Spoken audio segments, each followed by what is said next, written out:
Hello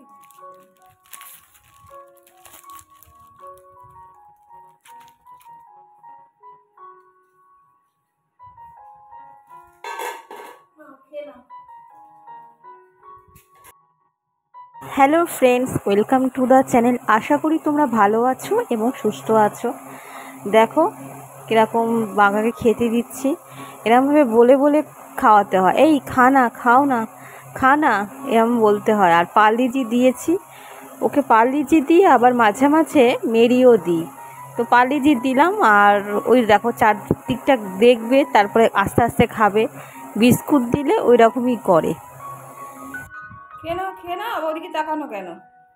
খেয়ে নাও, বিস্কুটটা খেয়ে নাও, খাও খাও খাও খাও।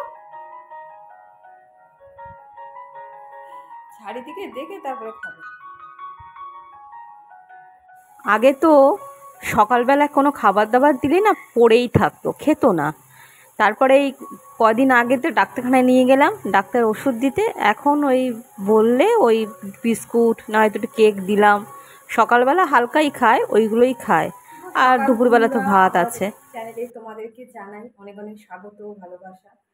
তো সকালবেলা এই দেখো টিফিন করছি, কতদূর করতে পারবো নাকি জানি না। রুটি রয়েছে, 3খানা রুটি রয়েছে, একখানা চা দিয়ে খেয়েছে, বাসি রুটি অবশ্য, কালকে করেছিলাম। 2খানা এখনো আছে, তার এই টিফিনটা মানে করছি ট্রাই। জন্মাষ্টমীর দিনকে ভেবেছিলাম গোপালের জন্য ক্ষীরের পাটিসাপটা করে দেবো। তো মালপোয়া তো করেছিলাম, কিন্তু পাটিসাপটাটা করা হয়নি। তো ওই 2খানা মানে ওর জন্য করেছিলাম, আর বাটারটা রেখে দিয়েছিলাম। এটা বাটারটা দেখাচ্ছি আমি। বাটারটা রেখে দিয়েছিলাম, আর ছিল ওই ক্ষীরটাও ছিল। তো ঘিয়ের সঙ্গে একটুখানি দুধ মিশিয়ে ক্ষীরটাকে একটু বাড়িয়েছি, দিয়ে আবার ক্ষীরের পাটিসাপটাটা ভাবছি সকালবেলা জল খাবার হিসেবে আজকে বানাবো। সেটারই প্রস্তুতি নিচ্ছি। আমার কথাগুলো না শোনা যাচ্ছে না, ওই জন্যই আরও বললাম। এই দেখো দুধ দিয়েছি, একটু দুধ দিয়ে দিয়েছি, আর দিয়ে যে খোয়া ক্ষীরটা ছিল সেটা ওর মধ্যে দিয়ে দিয়েছি, আর ঘি দিয়ে দিয়েছি, দিয়ে পুরটা বানিয়ে রেখেছি। প্রথম দিকে তেলটা দিতে না প্রথম পাটিসাপটা এটা লেগে লেগে যাচ্ছিলো, তার পরেরগুলো না কি সুন্দর হয়েছে, আর খেতেও কি দারুণ হয়েছে। আর একবার করবো জানো তো, এত সুন্দর হয়েছে খেতে। আর আমার বর তো খুব তারিফ করছে যে এত সুন্দর খেতে হয়েছে। এর আগে আমি খেয়েছি, আমার ছোটো ননদ এটা খুব ভালো করতে পারে, ওরটা আরও সুন্দর হয় আমার থেকেও। তো পরিমাণ মতো যে উপকরণগুলো দেওয়া যায় না, তাহলে জিনিসটাও ভালো হয়। তো একদিন বলবো খোয়া ক্ষীর আনতে, আর গোপালের জন্যও বানিয়ে দেবো। কোনো কিছু বানাতে গেলে না ওর কথা খুব মনে পড়ে, কারণ ও তো আমাদের বাড়ির ছেলে, আর আমাদের এই আর একটা বাদর ছেলে, এ তো কিছুই খায় না। আর দেখো ফ্যানটা ওর প্রচণ্ড গরম লেগেছে, ফ্যানটা ওখানে দেবো তো কিছুক্ষণ বাদে ওই দিকে চলে যাবে, ফ্যানটা এদিকে পড়ে থাকবে, ফ্যানটার উল্টো দিকেও মুখ করে থাকবে। ফ্যানটা চলছে একদিকে আর উপরে উঠে ঘুমোর করছে। বিস্কুট খেয়া হয়ে গেছে।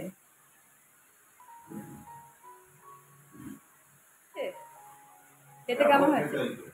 ভালো লাগছে? সেই পুরটা ছিল না জন্মাষ্টমীর দিনকে, সেটা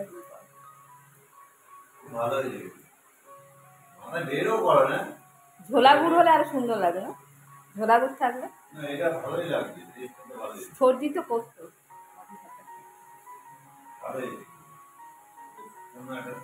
অন্যদিনকে তো সেদিনকে তো 2টো করেছিলাম গোপালের জন্য, আবার করা হয়নি, দেরি হয়ে যাচ্ছিল।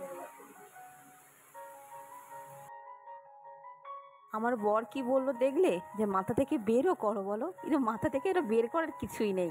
এটা অনেকেই জানে, আসলে ও তো রান্নানি থাকে না, তো জানেও না, রান্নার কিছুই জানে না। মাঝে মাঝে আমি খুব রাগ করি যে তুমি একদিন রান্না করে আমাকে খাওয়াতে পারো না।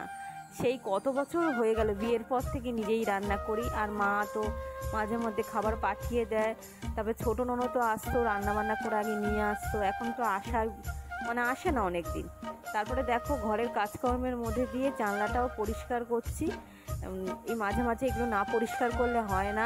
ঝুল হয়েছে, কদিন আগে এই সাবান জল দিয়ে ভালো করে পরিষ্কার করেছি, তো ঝাড় দিতে গিয়ে দেখলাম ঝুল হয়ে আছে, নোংরাও জমেছে। তাই সমস্ত ওই তাকগুলো ছিল, তাক থেকে জিনিসগুলো তলায় রেখেছি। আর এখানে তো একটা তাক বানিয়েছে, তোমরা দেখেছো নিশ্চয়ই। এখানে বেশ তাকটা বানাতে বেশ ভালোও লাগছে। মুড়ি, তারপরে বিস্কুট, আরও অনেক কিছু জিনিসপত্র, বয়েন এর মধ্যে এই পাশেই রেখেছি, সেগুলো সমস্ত কিছু নামিয়েছি, কারণ না ধুলোগুলো ওর গায়ের উপরে পড়ছিল। তো ভালো করে শুকনো ন্যাংরা দিয়ে এটা মুছেছি, মোটামুটি মুছে নিচ্ছি। ডিপ ক্লিনিং খুব একটা করছি না। আর এই দেখো এই তাক থেকে নামিয়েছি। আর এই বয়েনগুলোর গায়ে না তেল চিটের মতো হয়ে যায়, মাঝে মাঝে বয়েনগুলো না একটুখানি শুধু ন্যাংরা দিয়ে জলে দিয়ে ভিজে পরিষ্কার করলে হয় না, একটুখানি কসবাইট দিয়ে ঘষতে হয়। ওই কলের বেসিনের ওখানে মাঝে মাঝে আমি কসবাইট দিয়ে এগুলো ভালো করে পরিষ্কার করছি আর শুকনো ন্যাংরা দিয়ে মুছে নিচ্ছি। আমাকে না রান্নাঘরের ওই জায়গাগুলো পরিষ্কার করতে হবে, অনেক দিন করা হয়নি, দেখি এবার করতে হবে। তারপরে এইগুলো সমস্ত কিছু ভালো করে পরিষ্কার করে রেখে দিচ্ছি। আর দেখো তাকটা হতে বেশ দেখতে ভালোও লাগছে। এরকম আর একটা যদি তাক করে বলবো ওকে, দেখি করতে পারে কিনা। সব থেকে যেটা খারাপ লাগে ওই দেওয়াল ফুটো করে না, ওই দেওয়াল ফুটো করলে আমার খুব কষ্ট হয়, কারণ অনেক কষ্টে এই ঘরটা হয়েছে। দেওয়াল ফুটো করতে আমার একদম ভালো লাগে না। মনে হয় যদি এমন সিস্টেম থাকতো যাতে এমনি তাকও দেওয়াল ফুটো না করে, সেটাই যেন ভালো হতো। তারপরে দেখো রান্নাঘরে এই কয়েকটা বাসন আছে টিফিন খাওয়া, সে সমস্ত কিছু পড়েছিল সেইগুলো। তারপরে আগের দিনকে রাত্রেবেলা যে হাঁড়ি আর কড়াটা ছিল সেটা তো মাজা হয় না, পরের দিনের জন্য রেখে দিই। দেখো এই বাসনগুলো ওই জন্য মেজে নিচ্ছি। এই বাসনটা মেজে তারপরে দুটো ঘর মোছা হয়ে গেছে। এই বাসনটা মাজার পর তারপরে রান্নাঘরটা ডাইনিং স্পেসটা আমি মুছি, তাহলে সুবিধে হয় আর কি।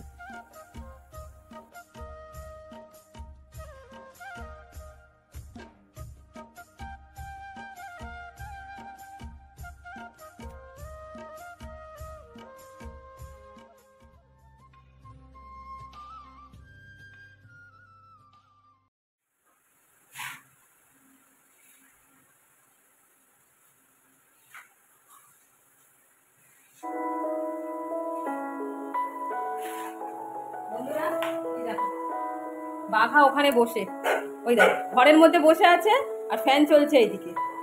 ওই ঘরে কিন্তু পাখা নেই, ওই ঘরে বসে থাকবে। আমরা তোর নামে তো বলছি, ঠিক আছে? বদমাশ হচ্ছে, আবার ওইখানে যাচ্ছে, ওই করছে সারাদিন।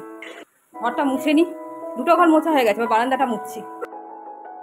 আজকে তো শনিবার, সেজন্য নিরামিষ করব। আর পটল ছিল কয়েকটা, তা ভেজে নিয়ে ভাবলাম যে সর্ষে আর পোস্ত দিয়ে বেটে পটল পোস্ত করি। অল্প সর্ষে দিয়েছি আর খেতেও বেশ ভালো হয়েছিল। পটল পোস্ত ওই নিরামিষ দিন বেশ ভালোই লাগে। তারপরে আজকে একটা নতুন জিনিস করছি।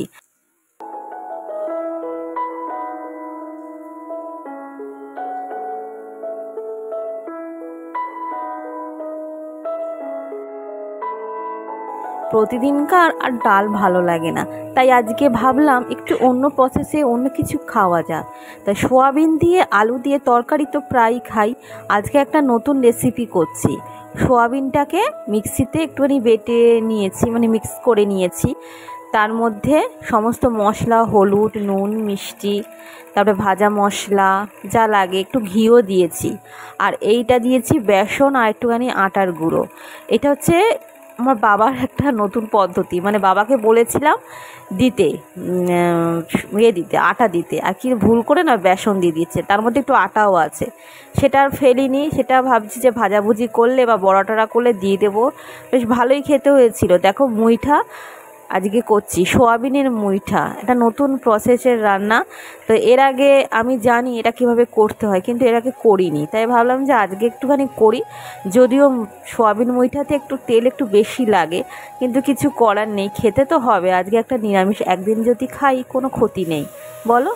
এই দেখো সমস্ত মশলা, আর একটু আগে দেখলে না ভাতের হাঁড়ির মুখে জিরে গোটা, তারপর হচ্ছে দালচিনি, এলাচ, তেজপাতা, রাঁধুনি, সমস্ত ধনে, গোটা ধনে আর কি, সমস্ত কিছু ওই ভাতের হাঁড়ির মুখে গরম করেছি, সেটারই বাটা দিয়েছি। তারপর আদা আর টমেটো বাটা এর মধ্যে দিয়ে দিয়েছি। এই দেখো সোয়াবিন মুঠাগুলো ভেজে নিয়েছি। তারপরে এটা ভালো করে মশলাটা ভালো করে কষাচ্ছি, ভালো করে না কষালে খেতেও ভালো লাগে না।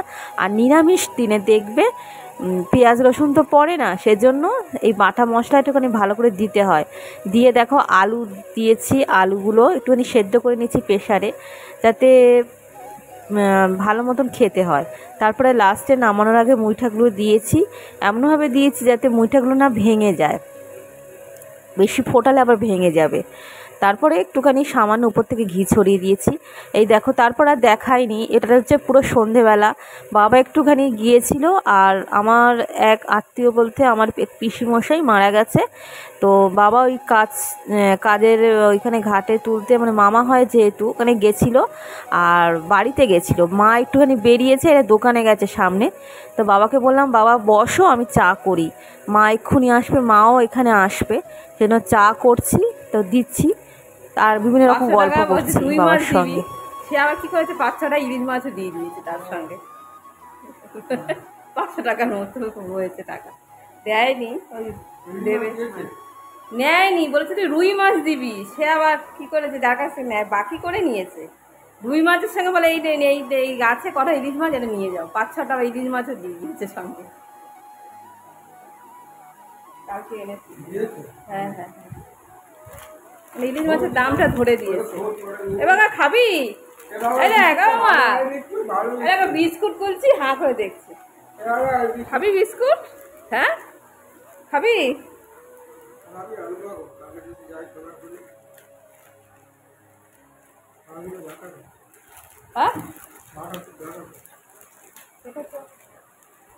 বালিগঞ্জ থেকে কতটা ভেতরে?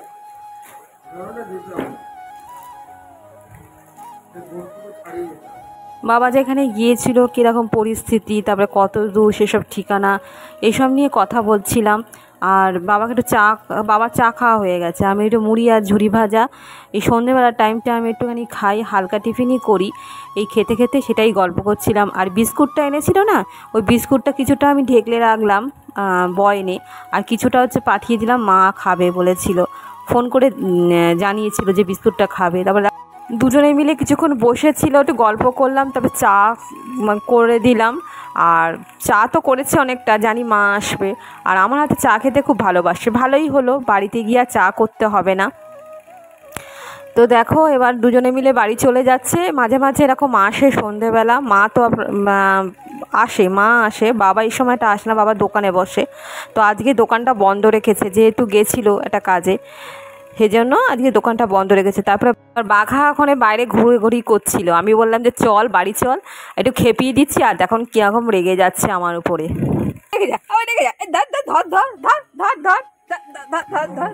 রেগে যাচ্ছে, দেখো না, গঙ্গা করছে।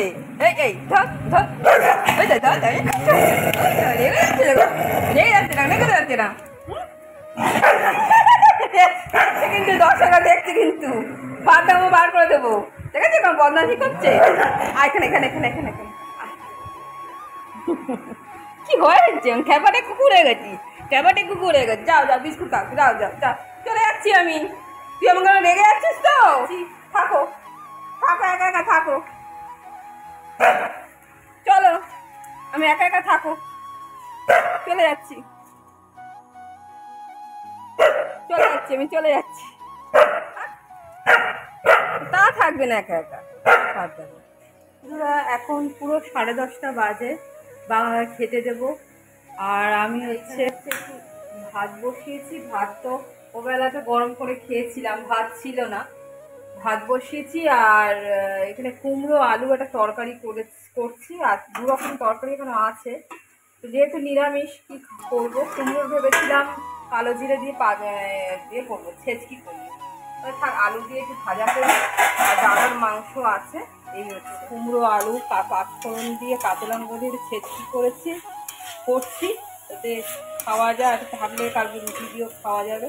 রাত্রেবেলা করে রাখছি। আর এই ভাত বসিয়ে ছোটো হাঁড়িতে ভাত নেই বলে করতে হয়েছে। ভিডিওটা এখানেই রাখছি। দেখা হবে নতুন একটা ভিডিওর সঙ্গে পরের দিনকে। তোমরা ভালো থেকো এবং সুস্থ থেকো। তো চলো বন্ধুরা, আর ফ্যানের আওয়াজ হচ্ছে এত না, শোনা যাচ্ছে না। সারাটা দিন এইভাবেই কেটেছে আজকে, তোমাদের সঙ্গে শেয়ার করলাম। তো চলো, আজকের মতো টাটা।